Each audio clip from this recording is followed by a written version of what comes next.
Olá pessoal, boa noite. Ana Laura já está aí. O pessoal deve estar entrando. Já vou colocar a Ana Laura aqui junto com a gente.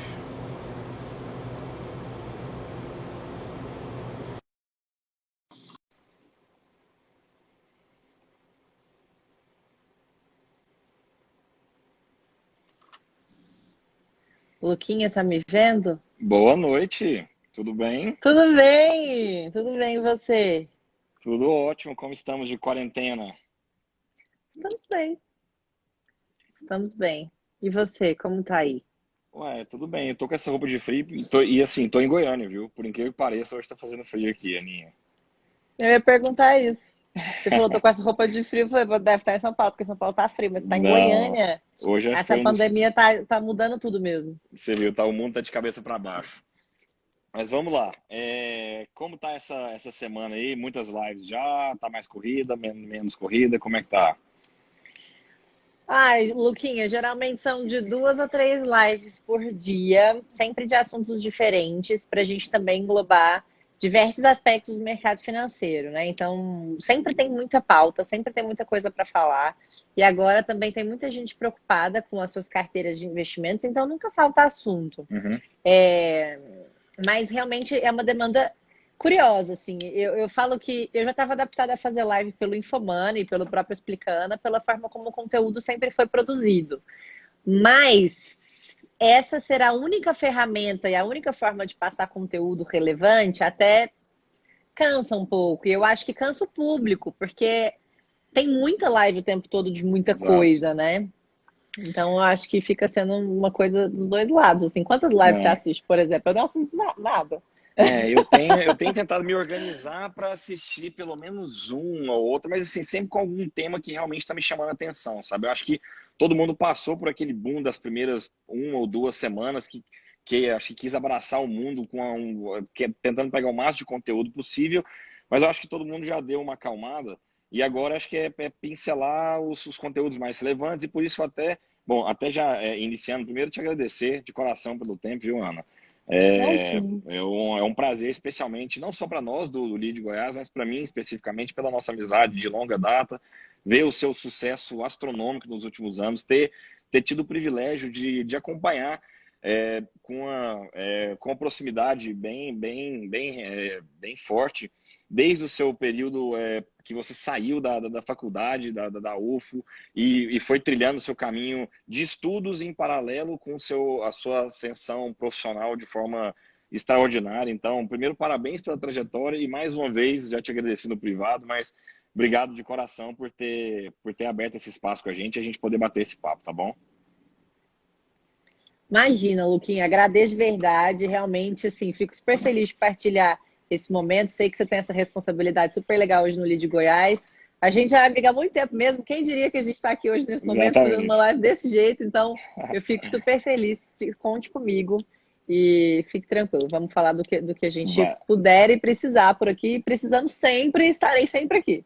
Muito obrigado. Eu quero conhecer, assim, até pegando esse gancho que você falou de, olha, vamos mudar, tem vários temas, então vamos tentar começar de um jeito um pouco diferente. Não entrei em mercado especificamente, mas um tema que eu gosto muito, que eu quero, para muita gente já sabe, como que é a forma que você começou, não só o Explicando, mas a sua carreira no pós, fim de ciclo acadêmico, e depois eu quero que você falasse um pouco assim do seu mestrado. Eu acho que um grande ativo que principalmente nós jovens devemos ter hoje, Ana, é nunca parar os estudos, o aprimoramento de estudos profissional, independente do ramo que você vai. E na minha visão, você trilhou e vem trilhando um caminho muito bacana, porque você saiu da graduação, já emendou em um mestrado, tem uma pitada de trabalho na ONU aí que eu quero que você conte para o pessoal um pouco também. Então, Ai, Luquinha, você. eu esqueci que você é muito antigo na minha vida, Eu sabe? sei Todos tudo. esses detalhes. Então, você não quis sair e já querer abraçar o mundo profissional, você quis fazer os dois. No começo, já há um certo tempo na XP, mas eu acredito que uma grande alavanca do seu sucesso profissional é, é muito bem fundamentado na sua excelente qualificação como profissional. Então, eu queria que você contasse um pouco desse começo, não só da vida profissional, mas da sua educação continuada também, que eu acho muito importante, Ana. Eu acho um bom ponto mesmo, viu, Luquinha? Assim, você me fez até pensar em coisas que eu nem lembrava que eu tinha vivido. Esse negócio da ONU, foquei tanto tempo nisso. E eu acho que você tem razão. Por exemplo, eu vejo alguns jovens de hoje em dia que seguem muito um dogma de faculdade não é relevante. Eu posso ser um puta empreendedor sem ter feito faculdade. Exato. E eu sou da opinião de que existem histórias e histórias. Com certeza as pessoas se deram super bem sem ter estudado e com certeza as pessoas vão se dar muito bem tendo estudado pra caramba. Uhum. Mas a minha opinião pessoal é de que conhecimento nunca é demais. E que a melhor forma de você se diferenciar é através de conhecimento. O quanto o respeito se torna diferenciado, o quanto você se torna realmente relevante, o quanto as pessoas te respeitam mais pela experiência que vem através do conhecimento. Exato. E de casa, eu sempre tive uma educação que não tinha opção de você não passar no vestibular numa federal. Na minha casa nunca teve isso. Eu Aqui em cresci casa ouvindo meu também pai não. e minha mãe falar isso. Era assim, eu não paguei escola para você a vida inteira porque você não passou numa federal, você tá entendendo? Então eu tinha medo de não passar no vestibular. Eu Sei, nunca sei tive bem essa como é coisa que é de isso, sei bem como é que é isso. né? Eu sei que você também teve uma coisa parecida e você também tem dois Aham, irmãos que hoje fazem medicina, que é assim, as coisas aham, é dentro de casa. Né? Eu exato. sempre ouvi isso muito. Na verdade, eu também tive um ponto de, ao formar na faculdade, eu sempre quis fazer relações internacionais. Então, eu lembro também que foi uma coisa meio novidade da minha família. Meu pai me colocava dentro do carro e falava assim: filha, você precisa fazer direito, você precisa prestar um concurso público. Você não pode fazer uma faculdade dessa. Relações internacionais faz o quê? E eu falava assim, uai, não sei também, mas eu acho mais legal, né? Eu quero ser diplomata, eu quero seguir para o mundo internacional, acho que vai ser mais interessante. Então, a vida inteira meu pai falou na minha orelha para fazer concurso público. Olha que maluquice. Acho que a gente também vem de uma geração um pouco disso, né? De Exato. você ter aquela regalia, de você ter aquele salário correto e garantido, né? Aquela Uhum. coisa de ser concursado. Eu sempre ouvi isso a minha infância inteira. E aí eu fiz Relações Internacionais, que realmente é um curso um pouco mais novo em comparação com medicina, advocacia, né? Essas coisas um Os pouco cursos mais mais tradicionais, né? palpáveis. Assim, eu acho que é curioso, porque também para as gerações antigas você já tinha algumas profissões prontas. Eu sou engenheiro, eu sou Uhum. advogado, sou médico. Né? Então, você falava assim, eu sou internacionalista. Fica tipo, que tá bom, mas isso fez o que da vida? O que Aham. você estudou da vida? Eu fiz relações internacionais. E quando eu formei, também a gente estava passando por um período estranho no Brasil, era final de 2014, e eu emendei no mestrado direto por pressão da minha mãe, porque eu não tinha Legal. emprego. E ela falava, filha, você precisa continuar estudando. E eu lembro que eu achava isso muito curioso, porque eu não conheço ninguém na minha idade que tem um mestrado. Ninguém, É, zero pessoas. eu acho que eu também não. Até porque às É vezes muito o caminho incomum. natural é você ir para uma pós e talvez depois você ir para o mestrado, né? Geralmente o mestrado ele está no segundo step, você já foi para o segundo step já como primeiro, né? Isso foi um move muito interessante, na minha opinião. E sabe o que mais, Luquinha? Mestrado às vezes é mais direcionado para as pessoas que querem seguir uma área acadêmica. É raro achar pessoas que Uhum. querem seguir uma área acadêmica. E eu acho até muito bonito. Eu valorizo muito o trabalho de uma pessoa que quer seguir um corpo docente, que quer levar essa vida mesmo na teoria, mas também é uma profissão muito desvalorizada no Brasil. O técnico, o professor, aquela pessoa que quer ser mestre, quer ser doutora, quer ter pós-doutorado. É difícil você ter isso como É, carreira e é difícil você levar isso de forma assalariada também, né? Então, complicado. Agora, eu entrei no mestrado em seguida e aí é curioso, porque assim, a carreira prática, né? Assim, entrar no mercado financeiro com um MBA depois é muito mais coerente do que realmente você ter um mestrado e de repente parar no sim, negócio que eu fui fazer. Mas o meu sonho era trabalhar na ONU, eu precisava de um mestrado para trabalhar na ONU. Morei um ano em Nova que York, legal. fiquei lá o tempo inteiro tentando fazer isso acontecer e não dava certo. E eu acho que é um pouco das coisas que a gente precisa viver na hora certa, né? Depois a gente entende o que a gente precisa passar e onde a gente precisa chegar. E eu tentei muito trabalhar na ONU, eu fiz inúmeras entrevistas na Unicef. Eu cheguei a apresentar um trabalho lá dentro mesmo, em Nova York, na época. Eu estudei muito direitos humanos, trabalhei com refugiados. Eu queria seguir essa linha. Que legal. Ah. E não deu, né? Assim, sei lá, as coisas não fluíam, não davam certo, a entrevista não saía. Então, vai saber o que que acontece. Na época, eu vi o mercado financeiro dentro da ONU, eu vi aquelas mulheres super empoderadas, a Christine Lagarde na época também, sei lá, mulheres em organizações internacionais muito relevantes. Eu falava, gente, eu queria ser assim. O que eu preciso fazer para ser assim? O que eu preciso estudar? A faculdade de que eu preciso fazer? O que eu preciso ser essa pessoa que as pessoas escutam, que as pessoas respeitam, que as pessoas olham? E aí eu comecei a olhar o currículo dessas pessoas, assim. E você vê que são pessoas que realmente estudaram pra caramba. Não é simplesmente fui jogado ali no meio e para resolver as coisas. Você tem que ter uma bagagem teórica também acompanhada de uma bagagem profissional.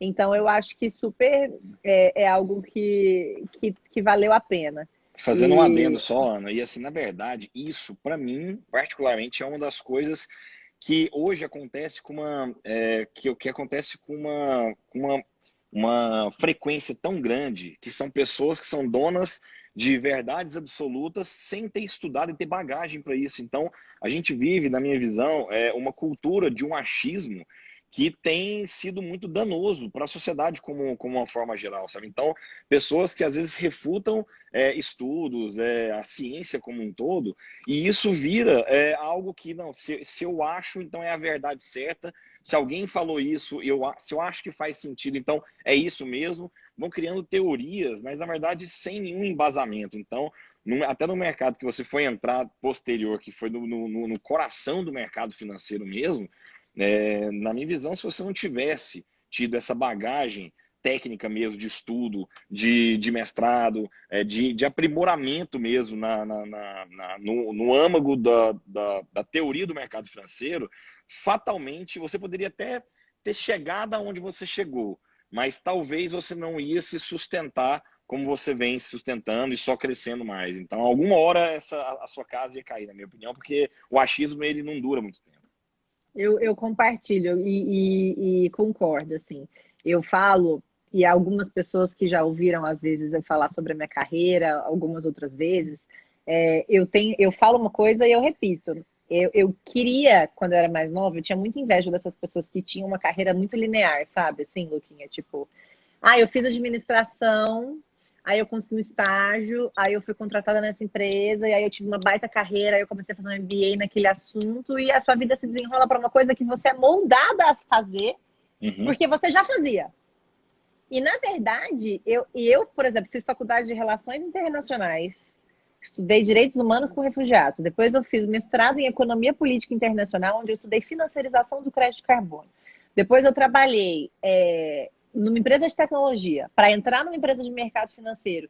E eu via que não tinha linearidade nenhuma no meu currículo. E eu achava horrível, até chegar para uma entrevista de emprego, o cara vai para mim e falava assim, querida, mas você tem 25 anos e você não tem nada do que eu preciso para essa vaga. Eu lembro de um trainee que eu fiz na época, que eu fiquei na final com uma menina de engenharia, e era para um banco o trainee. E o cara virou para mim e falou assim, ela tem tudo que eu preciso. Eu não preciso contratar uma pessoa que faz relações internacionais. Sabe por quê? Porque, assim, relações internacionais é aquela pessoa que sabe pouquinho de um monte de coisa, mas não sabe muito de nada. Uhum. Eu cheguei a ouvir isso na minha vida. E aí, hoje, eu tenho uma concepção um pouco parecida com o que você acabou de dizer. Ter tido uma experiência multifacetada, ter tido muitas experiências desconectadas, na verdade, traz uma bagagem muito relevante para a gente no final das contas. É uma percepção de mundo, é um conhecimento amplo, é um senso crítico que a gente não desenvolve quando a gente fica numa zona de conforto moldada. Então, hoje eu não tenho mais inveja das pessoas que tiveram uma vida linear. Eu falo, que pena que você teve uma vida Exato. linear e não pôde abrir a sua cabeça com outras coisas. Então, sabe, eu acho que hoje em dia, felizmente, o mundo caminha mais para um mundo onde, para uma realidade onde a gente pode ser muitas coisas ao mesmo tempo, né?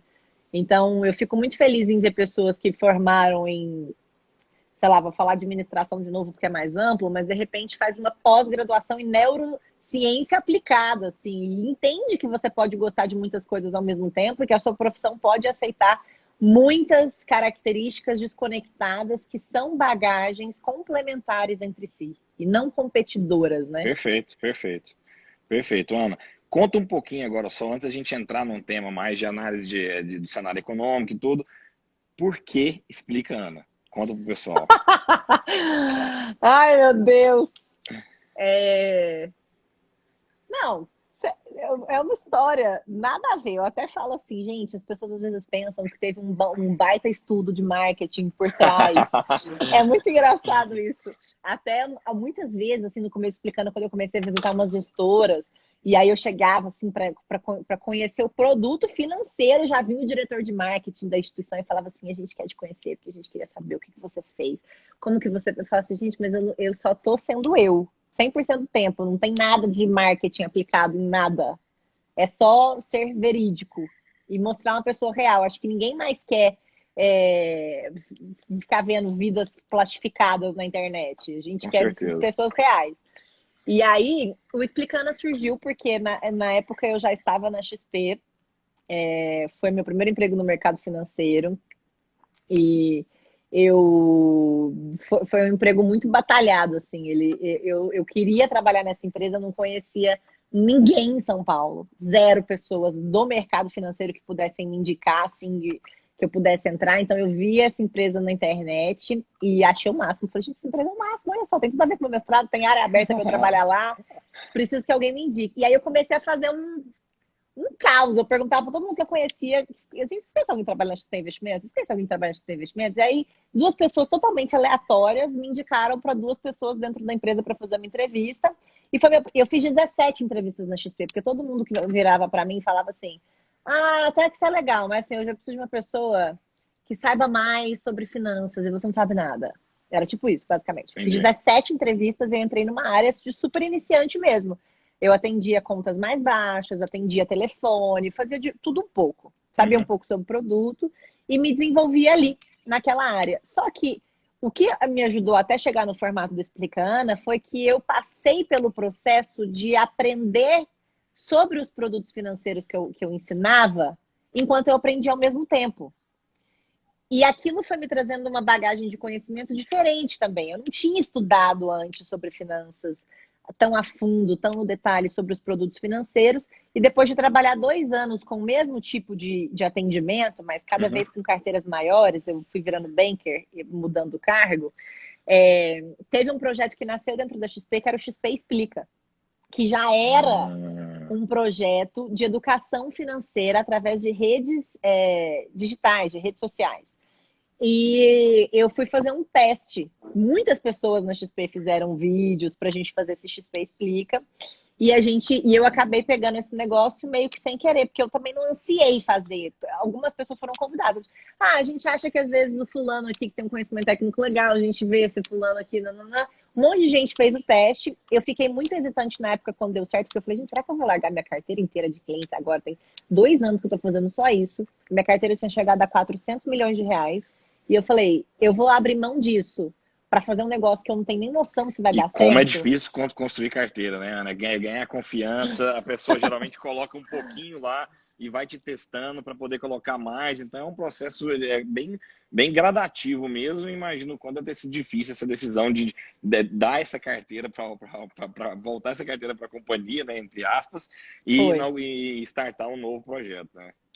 Exatamente, a minha carteira ela foi diluída entre outros bankers.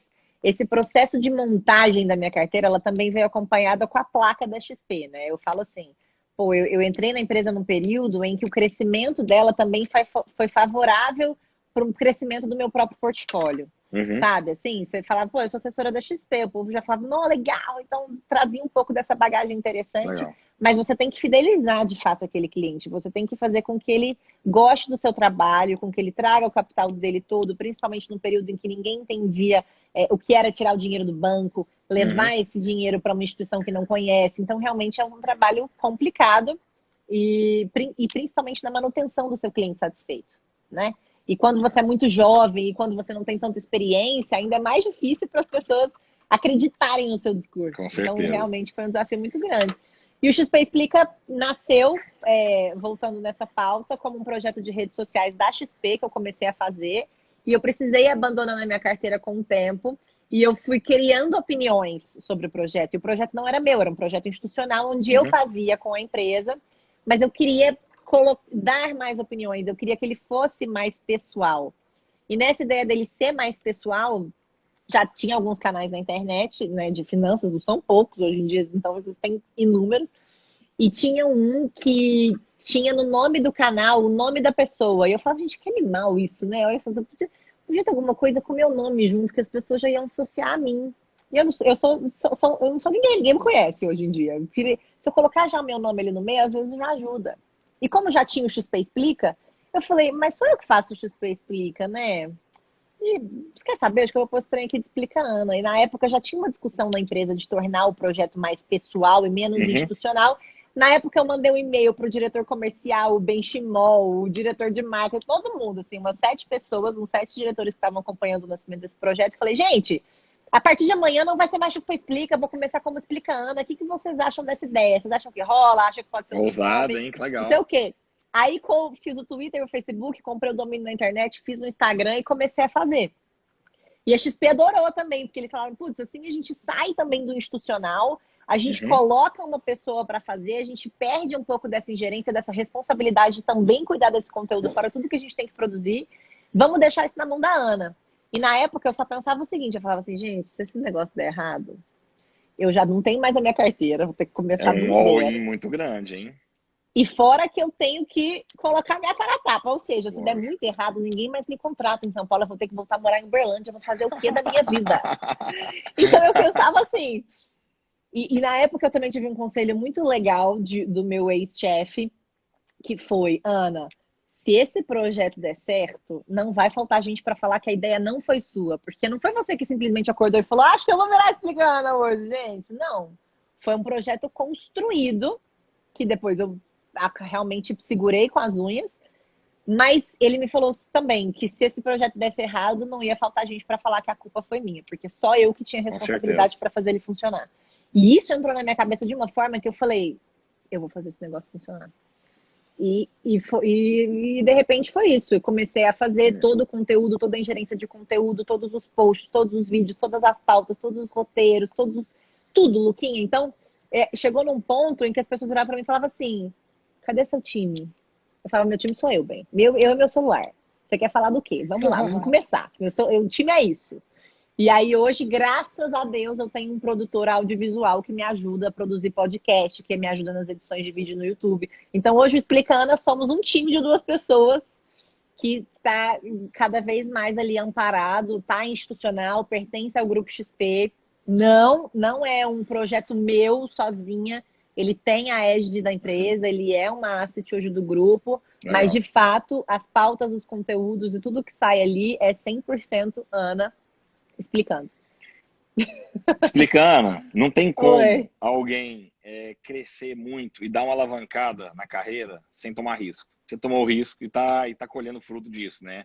Então, mais um motivo de que se talvez se você quisesse manter a sua trajetória ali linear, já nada disso teria acontecido. Mas vamos Exato. lá, história explicada a todos. Vamos entrar um pouco mais na segunda metade da nossa pauta aqui. Cenário econômico. Bom, eu acho Hum. que esse ano de 2020 não precisa nem falar para explicar mais, que acho que está todo mundo vivendo na pele talvez um dos momentos mais disruptivos da história de todos os mercados financeiros. Eu acho que não é nada, não é nada fora de contexto a gente fazer uma afirmação nesse sentido. Um ponto importante, eu gosto muito de trabalhar com a foto do momento. Como é que seria, como é que era a foto do momento pré-crise? Então vamos falar aqui de janeiro, você pode falar do finalzinho do ano passado, aquela sensação de bolsa crescendo, todas as instituições financeiras mundiais, mas falando até especificamente do Brasil, fazendo projeção de bolsa batendo 130, 140 mil pontos no final de 2020, aquela sensação a maioria de CPFs e CNPJs entrando na bolsa, aquele sentimento de explosão. Então, essa era a foto do momento. Como é que era para você ter vivido isso? E agora, qual que é a foto de hoje que você tem vivido? Você que fala com gestores de fundos e CEOs de empresas praticamente todos os dias da sua vida. Como é que é a diferença dessas duas fotos? É uma boa pergunta. Só para a gente finalizar o assunto anterior, eu vi que aqui perguntaram quando o Explicana nasceu. O Explicana não tem 2 anos, o Explicana tem 1 ano e 9 meses. Então a gente vai fazer 2 anos em breve ainda. Então é um projeto relativamente novo para o alcance que tem. É realmente um crescimento muito grande. Hoje a gente chega a 3 milhões de visualizações por semana na página.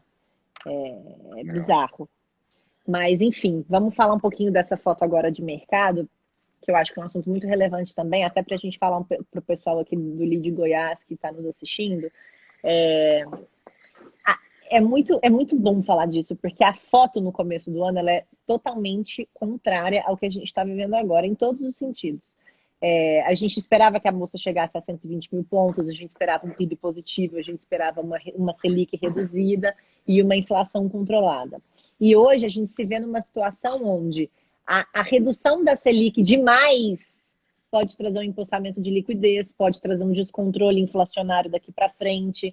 A gente já tem projeções de PIB negativo e a gente tem ali uma bolsa que fica ali quase chegando nos 80 mil pontos. Então, falta muito para a gente chegar no patamar onde a gente estava. E tem uma matemática maluca, que na verdade faz total sentido, que é uma matemática lógica, de que quando uma ação cai, ela precisa crescer muito mais para voltar ao patamar que estava. Por exemplo, vamos supor, a gente estava a 120 mil pontos. Se a gente caiu para 60, a gente caiu 50%. Para a gente voltar a 120, a gente tem que subir 100. Então é muito difícil a gente simplesmente chegar no patamar onde a gente estava. E acho que traz um panorama de muita incerteza de uma crise que é muito diferente das outras. Então, eu gosto de falar que eu não vivia outras crises, eu não trabalhava no mercado financeiro na crise de 2008, eu não peguei a crise do começo dos anos 2000, eu não peguei crise dos anos 90, eu não peguei o confisco da poupança no começo dos anos 90, eu era uma criança. Eu não consigo falar de forma com muita propriedade de tudo aquilo que aconteceu. Mas eu consigo dizer que antes a gente tinha crises financeiras que afetavam a economia real, e hoje a gente tem uma crise na economia real, desencadeada por uma crise de saúde sanitária, que impacta o sistema financeiro. Exato. É o contrário, ninguém viveu isso, ninguém sabe quais são as reais consequências. E se vocês virem qualquer pessoa falando que existe um cenário de quando e como as coisas vão melhorar, não tem como. Não tem como, é uma questão de... É uma imprevisibilidade bizarra, né? E a gente vê aqui, por exemplo, eu estou em São Paulo, você está em Goiânia, deve estar de quarentena aqui também, a cidade está parada, as pessoas não produzem, a gente já tem um baque na produção muito significativo e que, inclusive, traz um choque global. Não é só aqui, não é só local, é um problema mundial, é um problema de demanda e de oferta. Você não tem a produção dos produtos, você não tem a demanda pelos produtos. Então, a gente chegar nesse choque simultâneo é muito inédito, é muito complicado. Então, no começo do ano, a gente tinha um otimismo muito grande, porque a gente tinha a impressão do controle da situação, de que as coisas realmente melhorariam, e agora a gente se vê num cenário onde a gente simplesmente não pode fazer nada, né? Então, nesse quesito de investimentos propriamente dito, a gente pode olhar para um panorama onde os investidores pessimistas, enquanto todo mundo estava lá se posicionando e comprando bolsa, comprando fundo imobiliário, que estavam se protegendo, estão se dando melhor agora, e a lição que fica independente do cenário, trabalhem de acordo com o perfil de vocês na carteira de investimentos. É muito menos Maria vai com as outras e muito mais olhar para o seu interior em relação aos seus objetivos. Quem se protegeu, quem manteve uma carteira diversificada e quem colocou dinheiro nos produtos que acreditava piamente, não está se descabelando nesse momento, né? Então tem um pouco desse cenário também. Eu acho que essa questão de perfil é muito engraçado, porque toda vez que você vai montar alguma carteira, qualquer assessor de investimento, assim, acho que é uma regra, é um dogma do mercado, aquela atenção em falar, olha, não fuja do seu perfil é moderado, e dentro do perfil moderado você tem diversas outras subqualificações ali para chegar exatamente na sua necessidade de liquidez no curto prazo, sabe? Do seu estômago para volatilidades diárias. Então, quando a pessoa sai disso, que era um movimento que eu estava percebendo muito, aquela sensação de previsibilidade da renda variável, especificamente no mercado de ações, de que não tem como, a gente teve um governo novo que aparentemente estava fazendo reformas, então aquele vai chegar, então a reforma da Previdência, acho que foi aquela grande virada de chave de confiança para muita gente que não, a reforma da Previdência então acabou, então não tem como mais, não tem volta, acho que não tem volta. Vai crescer, vai ter alguma oscilaçãozinha dentro da margem do crescimento, mas é lógico que uma crise como essa não tem como você prever, não tinha como você prever, tanto é que acho que ninguém previu, obviamente, mas para as pessoas que estavam dentro do perfil, sofreram, obviamente, muito menos, né? Então, se atentar ao seu perfil, acho que é um clichê, mas que ele deve sempre ser repetido, porque é o clichê que é a maior verdade do mundo. Então, a questão dos fundos imobiliários, especificamente, estavam num crescimento muito grande. Então, hoje você teve muito fundo imobiliário que caiu, alguns com a projeção de retomada, até com teses imobiliárias que fazem mais sentido, outros que vão sofrer, assim, ainda por um longo período. Mas eu acho que a partir de agora as pessoas tendem a dar uma atenção maior no seu perfil, especificamente daqui para frente, né, Ana? É isso aí, é exatamente isso. Então, eu acho que também a gente, sei lá, pode ter dado a sorte ou o azar de passar por um momento onde agora é que as pessoas começaram a se interessar por investimentos. E aí vem uma crise dessa. E pode ser a sorte ou o azar, vai depender do ponto de vista de cada um. Então, por exemplo, eu gosto de trazer também um panorama global de que se a gente gosta de se comparar com um país desenvolvido, mas nos Estados Unidos não é assim, mas você onde não é assim. Então, se a gente olhar para um panorama histórico de reserva de valor de moeda, por exemplo, a gente tem o dólar, que é uma moeda muito forte há muito tempo e que ela se colocou como uma moeda mundial exatamente depois da Segunda Guerra Mundial, para a reconstrução dos países europeus, com o próprio Plano Marshall, que a gente voltou a falar recentemente nas lives do setor privado, que foram inclusive promovidas pela XP Investimentos. Mas se a gente olha para o real, que é a moeda que a gente usa hoje tão comumente, a gente se esquece que é uma moeda que só existe desde 1994. Tem gente aqui que nem sabe disso, por exemplo. Tem gente que viveu a troca das moedas aqui, que deve estar nos assistindo agora. E nesse caso, a gente esquece também o como criar um patrimônio rentável, como fazer seu dinheiro trabalhar para você quando ele está aplicado dentro dessa moeda nova. Eu não sei. Então, a gente não aprende isso em lugar nenhum. A gente não aprende a cuidar do nosso próprio capital. A gente não tem aula de finanças pessoais na escola.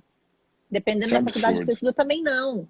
Então, você não sabe trabalhar esse dinheiro da melhor forma. E aí, quando você começa a se conscientizar, quando você começa a entender que existem estratégias de aplicação para o seu capital e que aquela taxa de juros que você estava acostumado a ver no banco não funciona mais, e você faz esse deslocamento para ativos mais voláteis, para ativos mais agressivos, e se depara com uma situação de volatilidade inesperada, muitos investidores assustam e podem regredir na tomada de decisão e voltar, inclusive, para aqueles investimentos que não são investimentos, como o próprio caso da poupança, que não é investimento, é uma aplicação financeira que nem é considerado investimento, no caso.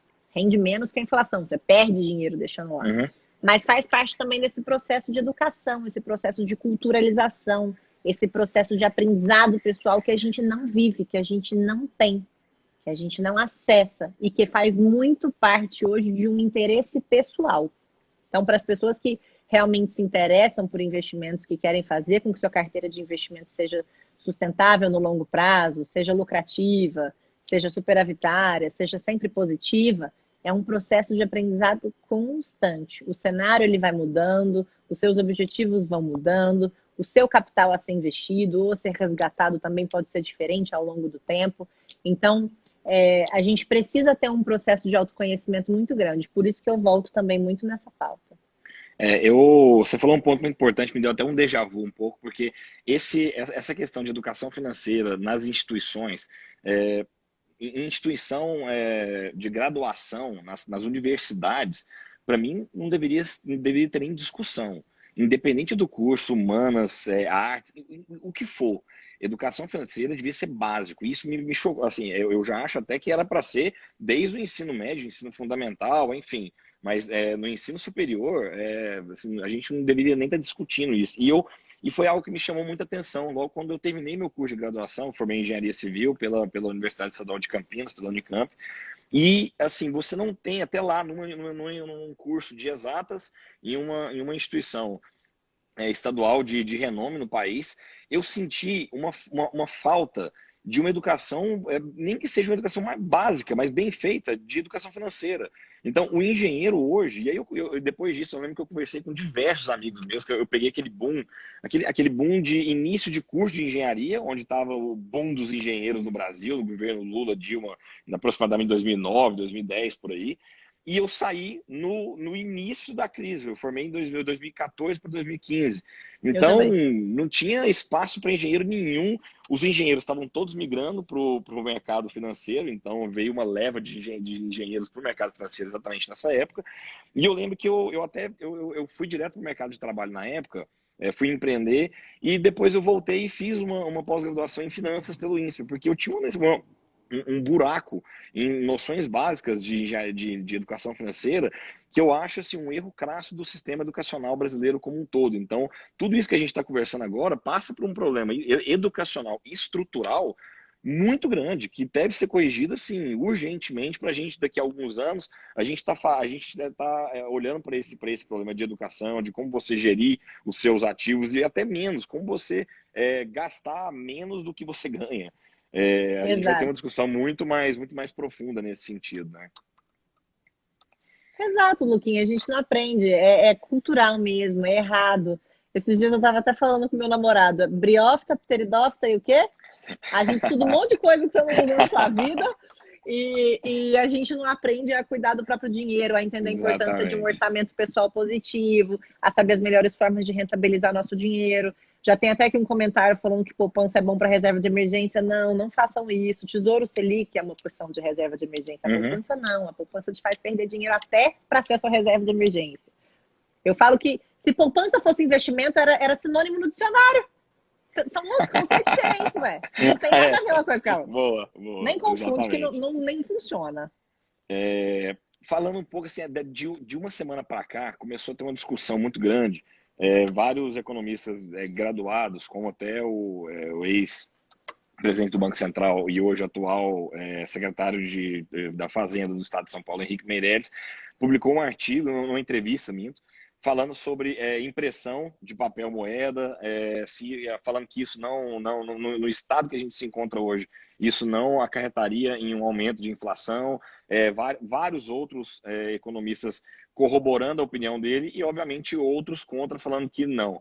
Do que você tem visto nos seus estudos, nas suas conversas, você consegue ter um direcionamento contra se existe algum lado que é certo ou não, se isso deve acarretar em um aumento de inflação, caso o governo, o Banco Central, opte pela impressão de dinheiro para injeção na economia, para custear pelo menos boa parte de todos esses programas públicos de apoio à economia que estão sendo estruturados pelo governo para, obviamente, atender principalmente a população mais carente que está sofrendo muito mais essa crise. Você acha que isso faz sentido ou não? Eu acho que aí a gente entra numa conversa muito específica de política monetária, né? Assim, quem teve o privilégio de ver a live do Roberto Campos Neto, que é presidente do Banco Central, que foi pública e está disponível no YouTube da XP Investimentos, vê que ele fala sobre a importância de manter os juros baixos para que a gente estimule crédito, para que a gente tenha liquidez no mercado, mas que ele também se preocupa com esse empossamento de liquidez.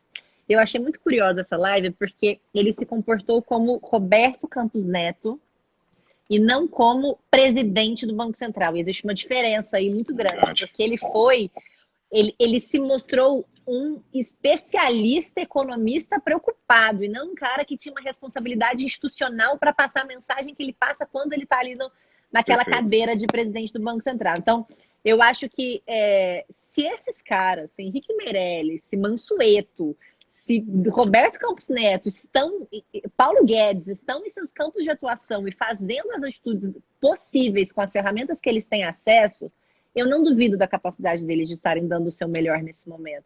Então, quem sou eu para questionar se eu faço parte de uma democracia que votou para que pessoas desse tipo estivessem ali onde elas estão agora? Então, no meu papel de questionamento, ele vai além do será que isso funciona, será que isso não funciona? Ele vai eu acredito que eles estão tomando a melhor atitude dentro daquilo que lhes cabe, com as ferramentas que lhes são disponíveis, dentro da realidade que a gente está vivendo agora.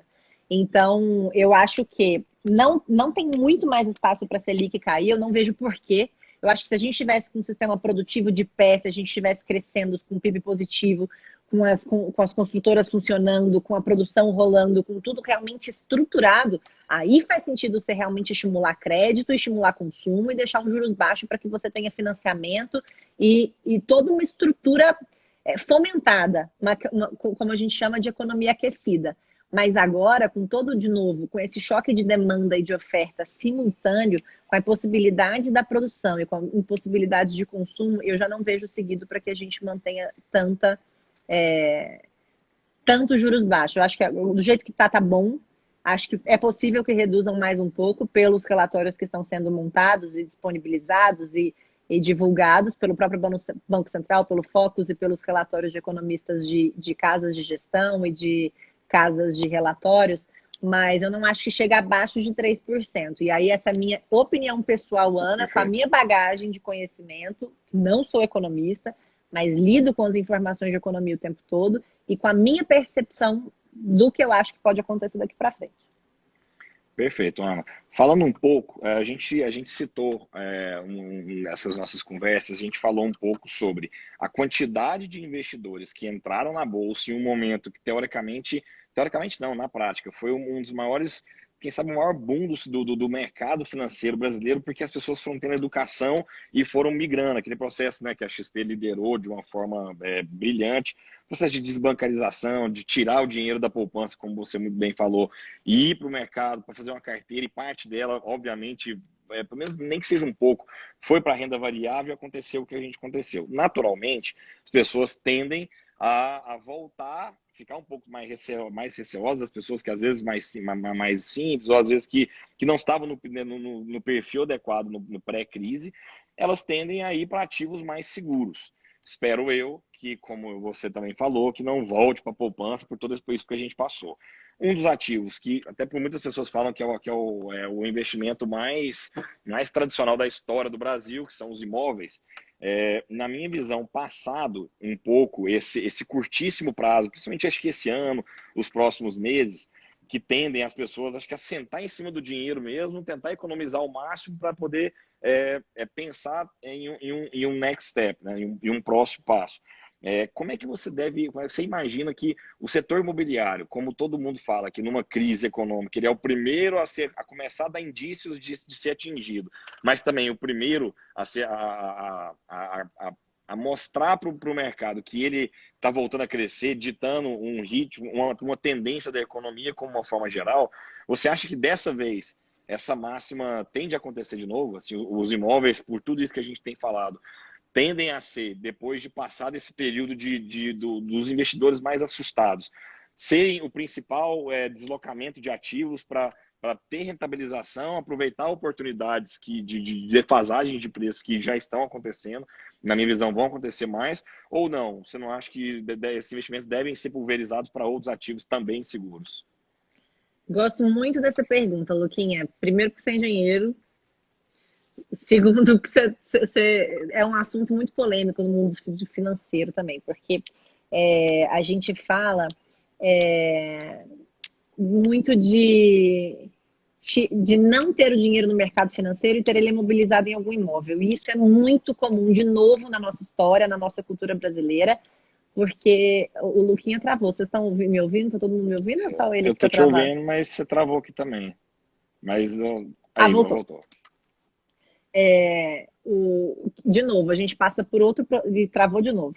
Não sei se o pessoal está me ouvindo ou se é só Não, você que está eu travado estou para ouvindo mim. também, mas Então, vamos vou falando. continuar falando. Qualquer coisa vocês sinalizam aqui nos Tá bom. comentários, tá bom?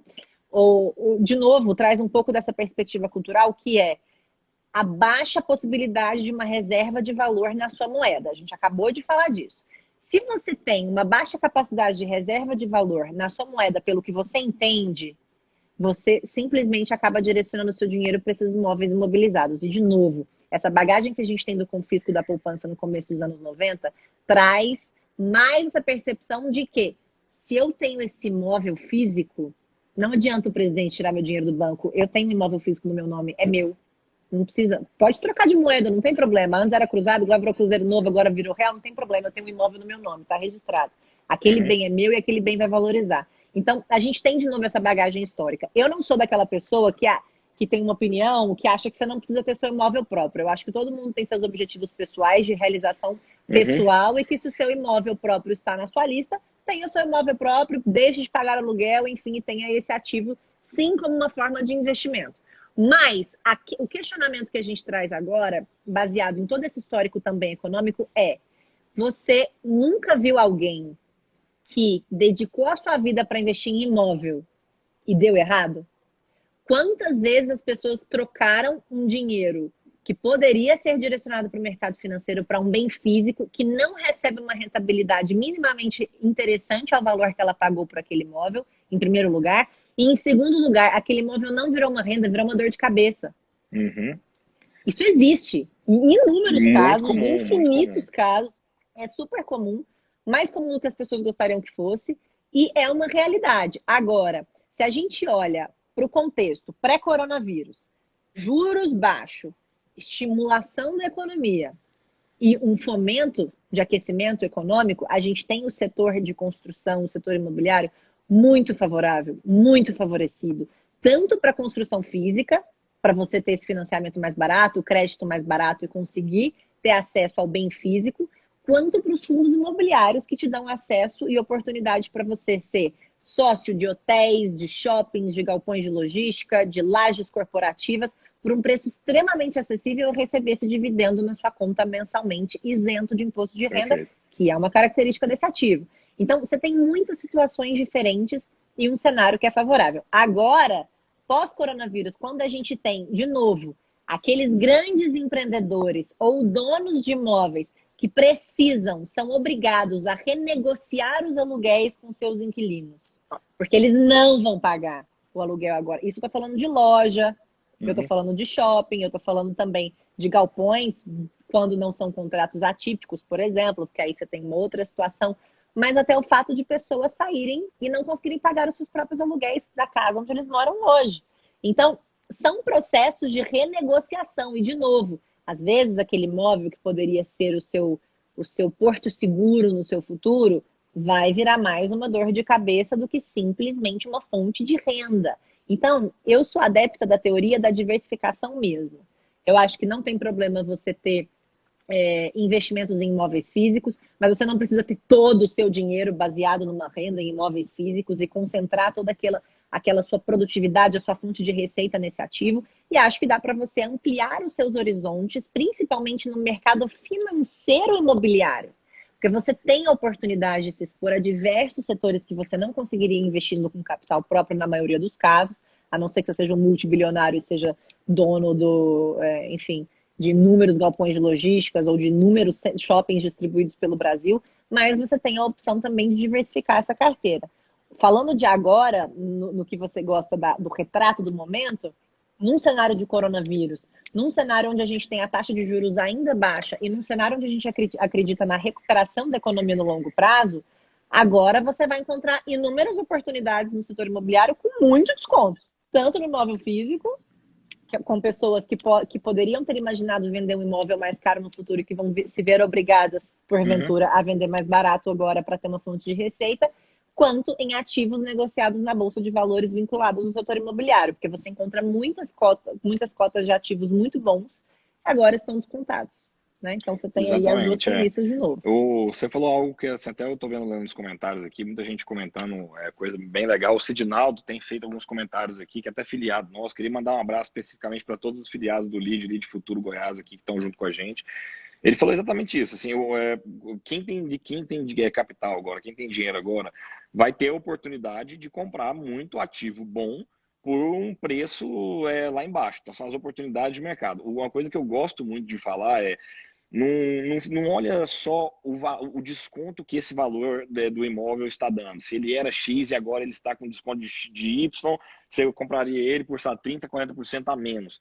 Mas desde que seja um tipo de imóvel que você esteja acostumado, que você saiba qual que é se eu quiser vender ele, vai ser muito difícil? Difícil ele tende a ser.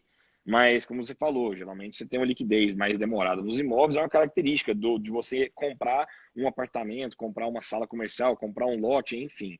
Você tem a liquidez não é imediata, como é de um fundo imobiliário, por exemplo, que você tem o ticket de entrada bem mais baixo. Então, você consegue pulverizar e ter esse processo de diversificação de uma forma até mais inteligente, como você tem batido. Independente se for fundo imobiliário ou se for o imóvel propriamente dito, O importante é você saber o que você está comprando. Então não adianta nada eu estou aqui em Goiânia e eu vou querer comprar um imóvel porque o valor dele está baixo em uma cidade onde eu nunca nem fui. Às vezes eu fui e por emoção eu não conheço a dinâmica local, eu não conheço quem são os compradores, eu não sei quanto que é a rentabilidade exatamente ali do real que estava dando ou que tende a dar. Então estudar exatamente o ativo, tanto do imóvel mesmo, propriamente dito, como dos fundos imobiliários também, eu acho que é a grande observação a ser feita, né, Ana?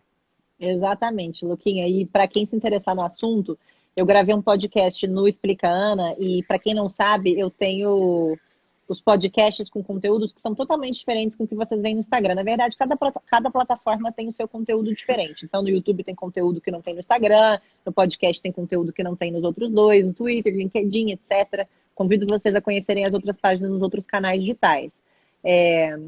E eu fiz um podcast com um especialista em fundos imobiliários, onde ele traz esse panorama do quanto o setor imobiliário no sistema financeiro foi afetado pela Covid-19 e quais são os setores estratégicos onde ele prevê, inclusive, uma precificação mais resiliente no futuro, né? Menos queda ou então um processo de recuperação mais interessante. Para quem se interessar, é gratuito. Tá no Spotify, tá no Applecast, tá no Deezer, tá em todas as plataformas de podcast. Só procurar por Explica Ana. São 2 ou 3 episódios para trás. Perfeito. Ana, sabe, se deixasse, a gente ficava mais 2, 3, 4 horas aqui, né? Mas o Instagram não deixa. Já já Não vai deixa, ele acabar, vai acabar.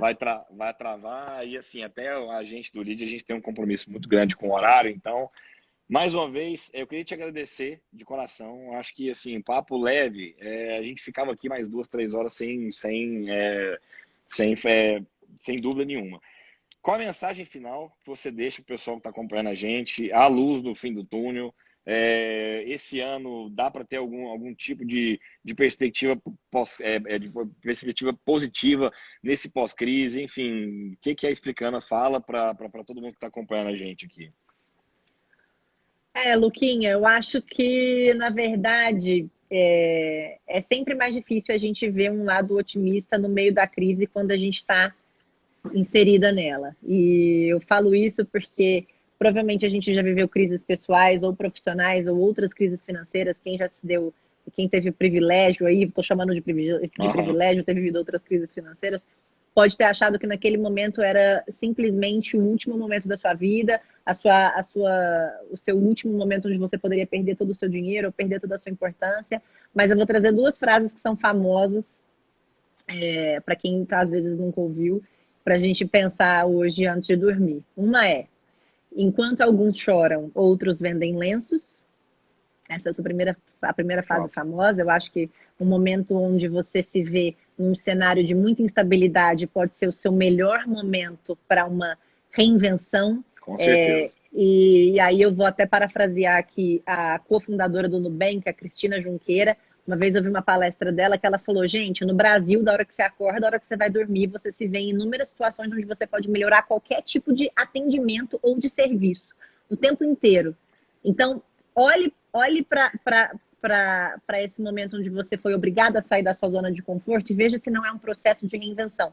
Muita gente às vezes pensa em querer ter ideias gigantes que vão mudar o mundo, que vão movimentar, que vão virar unicórnios, startups, etc. E simplesmente se vê numa situação corriqueira onde você desenvolve um produto que pode ser amplamente utilizado pelas pessoas o tempo todo. Então, se vem hoje num panorama onde vocês podem estar vendendo lenços ao invés de estarem chorando, essa é a primeira mensagem que eu tenho. E a segunda mensagem é de um grande economista que viveu ali na época da Segunda Guerra Mundial, que enquanto ele estava vivendo um momento de muita crise na economia norte-americana, ele colocou todo o patrimônio que ele tinha na bolsa norte-americana, todo, 100%, vendeu tudo que ele tinha, colocou tudo lá. Aí perguntaram para ele assim: ué, você é maluco? Como é que você tem coragem de colocar toda a sua vida nesse colapso, nesse caos, tudo caindo?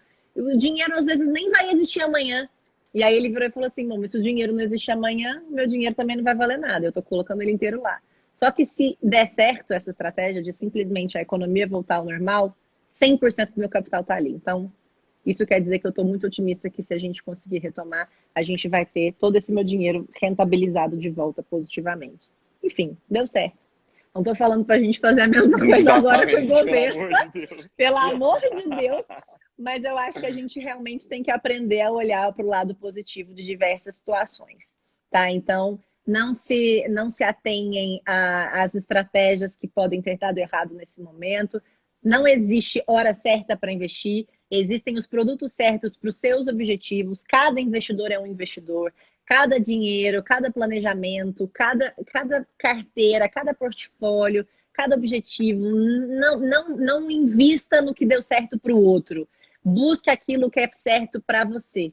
Tá? Isso é muito importante. No Explicando em todos os canais tem sempre dicas, informações todos os dias. Se vocês precisarem de qualquer dúvida, não se hesitem também em me procurar. Queria agradecer o convite de novo. Fico muito feliz em ver você crescendo no seu trabalho hoje no Lead Goiás. Espero que dê muito certo por muito tempo. Te desejo muito sucesso. E precisando de qualquer informação, estarei sempre aqui. E a gente ainda tem que conseguir marcar um jantar de casais quando der certo aqui essa vida pós-quarentena. Senão a gente fazia FaceTime. Primeiro programa pós-quarentena, senão vai online mesmo, a gente brinda pelo celular e tá tudo certo. Ana, mais uma vez, obrigado. E a minha maior angústia hoje em dia eu não quero, pelo menos especificamente, passar essa crise sem ter desperdiçado essa crise. Acho que a gente não pode desperdiçar a crise no sentido de nossos negócios serem negócios mais bem resilientes, mais bem estruturados, a gente não passar por esse momento sendo pessoas mais humanas, preocupadas com a sociedade, com as pessoas que mais precisam, ter uma atenção especial com as pessoas que precisam de cuidados nossos. Então, não vamos desperdiçar uma crise e ser pessoas iguais, ou às vezes até muitas vezes piores do que a gente era quando isso tudo começou, né? É isso aí. Vamos melhorar. Cabeça erguida Vamos. E bola para Mais frente. uma vez, muito obrigado. Boa semana aí. Beijo. Obrigada a você. Tchau, gente. Obrigada para todo mundo também Até que mais, nos gente. acompanhou Obrigado até por aqui. tudo. Tchau. Até mais.